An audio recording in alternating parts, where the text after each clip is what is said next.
बैरून मुल्क से वतन वापस आने वाली फैमिली को लूटने वाले 2 मुलजिमान को अजीज़ भट्टी पुलिस ने मुबैना पुलिस मुकाबले के बाद हलाक जबकि एक मुलजिम को ज़ख्मी हालत में गिरफ़्तार कर लिया।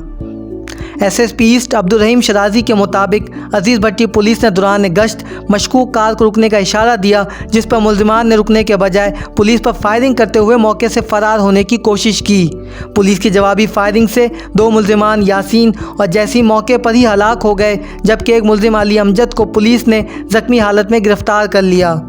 अब्दुर्रहीम शराजी का मज़ीद कहना था कि मुलजिमान एक फैमिली से $800 अमरीकी और 3 बैग लूट कर फ़रार हो रहे थे, जबकि मुलजिमान कई माह से एयरपोर्ट, शार फैसल और डालमिया के करीब शहरियों से लूटमार की वारदातों में भी मुलव्विस थे।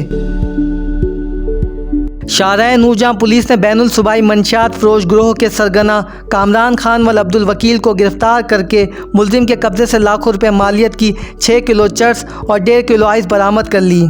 पुलिस के मुताबिक मुलजिम ने दौरान तफ्तीश बताया कि वह अदील कोटावाल नामी डीलर से माल लेकर शहर के मुख्तलिफ इलाकों में सप्लाई करता था। पुलिस ने मुलजिम के खिलाफ मुकदमा दर्ज करके मुलजिम अदील की तलाश शुरू कर दी।